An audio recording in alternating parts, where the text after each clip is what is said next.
Welcome to A Moment of Bach, where we take our favorite moments from the composer's vast musical output, just a minute's worth, or even a few seconds of a short chorale, and show you why we think they are remarkable. We are your hosts, Christian and Alex Giebert. Today's moment is from a standalone Bach chorale, BWV 469, Ich steh an deiner Krippen, hier.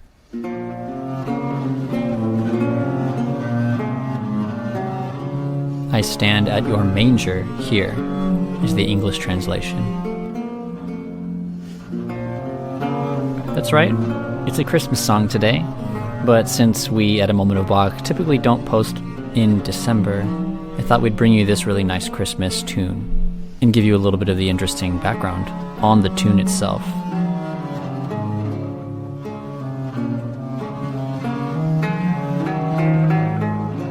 First of all, the text. I stand at your manger here.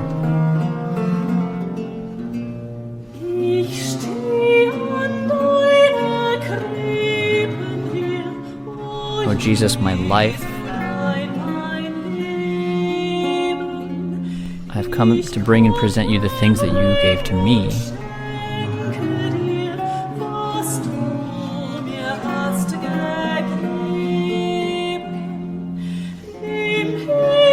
Receive them. They're my spirit and mind, heart, soul, my courage.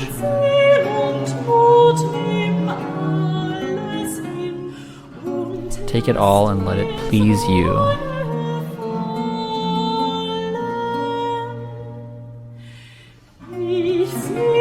The idea of bringing gifts to Christ, of course, is the famous version of that is the wise men who, in the account of the gospel from Matthew, brought gifts of frankincense, myrrh, and gold to the young Jesus Christ on what is called Epiphany.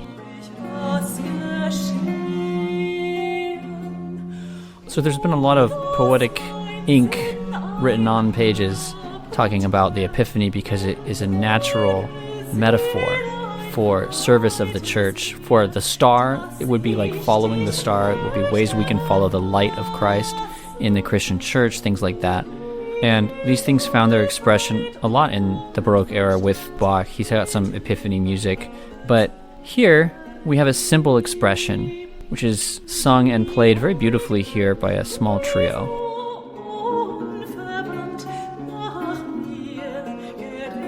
What we have here is a solo voice,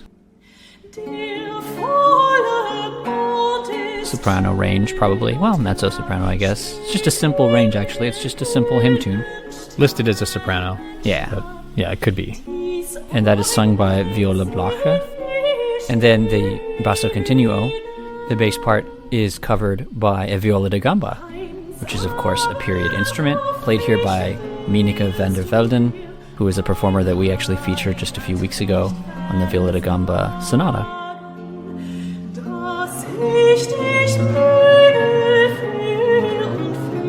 And then an interesting lute-like instrument called the theorbo, played here by Mike Fentross. Theorbo, depending on your language, you know.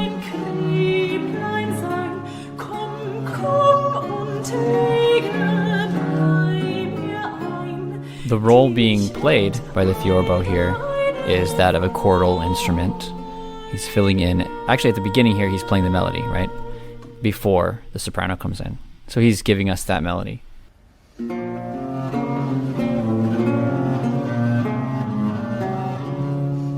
And then once the soprano comes in, now he's going to take the chordal stuff, which is the extrapolation, or sometimes known as the realization of the figured bass line that is written in the music.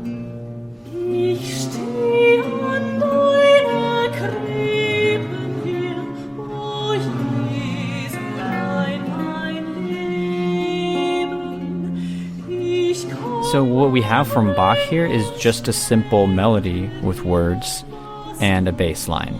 So you might be wondering, what is this melody? It doesn't sound very familiar. And that's because it's not that familiar. And this text, which may be a little more familiar to you, but maybe not, it's also pretty obscure. This text is usually set to a different tune, and that is the tune Nun freut euch, which is a classic Lutheran tune, which was probably composed by Luther, although I don't think that's for sure. Definitely the original hymn text of that tune is a famous one. In English, it's known as Dear Christians, One and All Rejoice. Has 15 verses, and those are all written by Martin Luther. The text is. That's just a classic old Lutheran chorale and tune. But that tune is not as sweet as this tune. That tune is a little bit more forceful and commanding and almost military-like, I would say, right?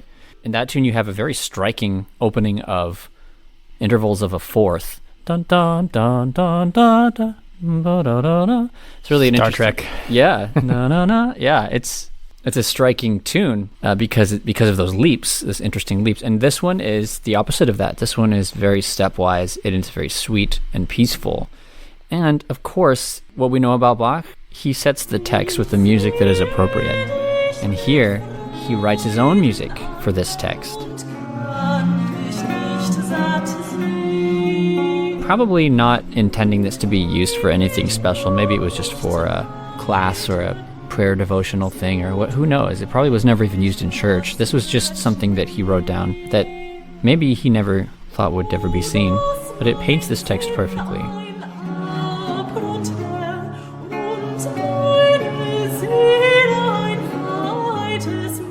As you can imagine, there are a lot of verses. In fact, there are also 15 verses of this.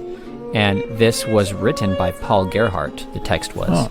Yeah, another famous Lutheran hymn writer of hymn texts, especially. And it's really very beautiful, the poetry here. Typically, as we look at English translations of German poetry, they don't always sound as poetic in English. I mean, that's typical of any poetry. It's hard to really translate. But here's a little phrase that I really like, and this is a literal translation. So lass mich doch dein Kripplein sein. So let me be your cradle. Komm, komm und lege bei mir ein. Come and live with me. Dich und all deine Freuden. You and all your joys.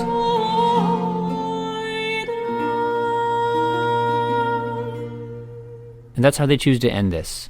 That is actually the 14th verse. They skip around a little and they don't choose to sing all 15 here, but instead they end there. I always love any kind of poetry about the manger and metaphor about the manger, about this, because the Epiphany story is beautiful, and they coming to Christ and bringing him your offering. Maybe that offering is the way that you give your spiritual gifts toward furthering the kingdom of God. You know, it's different in every culture. It's different in every type of church and how they use these metaphors. But here, I really like this one. I like these ones that are a little more personal, that zoom in all the way into the stable and the manger and all of that. And talking about Christ being laid in the manger because there was no other place for him to be, and he was in a humble place in that way. And that Christ living in me, says this poet, right, Paul Gerhardt, let me be his cradle. I want him to live with me, and that I would have him in my heart. I would say that in most versions of Christianity, that is a goal of the Christian here on earth, to have Christ in your heart, right? I mean, that's like a big part of Christianity. Or maybe more properly put would be to embody what Christ is like. I think we might have all, at least Americans, we all hear this famous phrase, what would Jesus do, right? That's like a thing that we say in modern American Christianity a lot. But I always find those types of poetry a little more special. And this is, at least the first verse, is less like having Jesus in your heart and more giving your heart as a gift, as in one of the gifts that people brought Jesus when he was born, like the wise men. Right.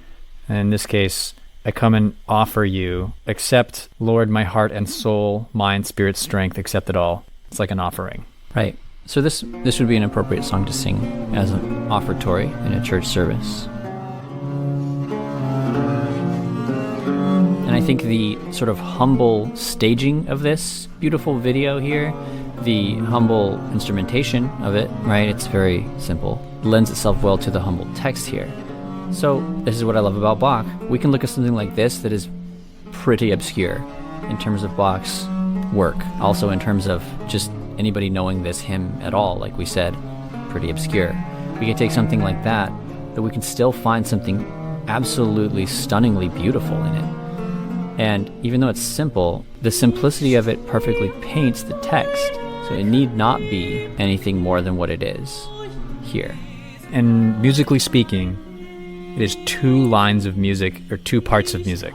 and Exactly. one verse is written out. It's the melody written out with the words underneath, and then the bass line written out under. And that's it. There's Right, and every nothing verse, else. yeah, every verse is presumably the same setting. He doesn't have any other harmonizations for any other verses No. or anything. It's just this. No inner parts are written out. No harmonies are written. Chords have to be deciphered from the bass line, as is customary in Baroque music that only has a bass line written. And that's what the theorboist, don't know what you'd call, theorboist yeah. is However doing. you say that. However you say it. Yeah. That's what he is doing, is rendering those harmonies Yeah. from the bass line only. It's very simple, the music. But even being simple, it has a really nice interplay between the C minor that it is and spending a lot of time in the happier, warmer, relative major key of E flat major. It's true. It's hard to even tell that this is happening because it's so smooth. Nothing special about this, but it's just a nice little example of the duality that composers use for those two keys. Yeah. I mean, it starts at C minor. And then the ending of that phrase goes into an E flat major feel, but then in the second line, back to C minor, or a dominant chord. Then you get third and fourth line the same. And the fifth line, it's a little bit more tending completely toward E flat major. The sixth line also. So in a way, it's kind of feeling like it's going to resolve major. But then in the seventh line, we have those chords that lead us, specifically the F major and G major, that lead us back to C minor. So 7 lines, which is also a nice number. And if you know the Nunfreut, you know that that's also 7 lines, which is why it fits this meter.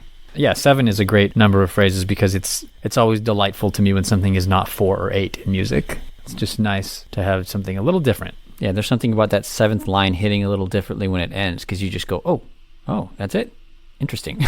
Or it feels like an extra one after the 6th, you know. Yeah, but as I said here, it brings us back to the C minor, so it actually kind of... But it has to be, yeah. The 6th one ends in E. Yeah, in you major, couldn't do that, flat yeah. major. Also, every melodic phrase, all 1 through 6 lines, always ends on the note G, which is interesting. And only the last one ends on the tonic C. Mm-hmm. Another very pleasing thing about this delightfully simple piece of music. Here is the final verse of this hymn. Eins aber hoff ich, willst du mir, mein Heiland, nicht versagen, dass ich dich möge für und für hinein und an mir tragen. So lass mich doch dein Kripplein sein, komm und lege bei mir ein, dich und all deine Freude.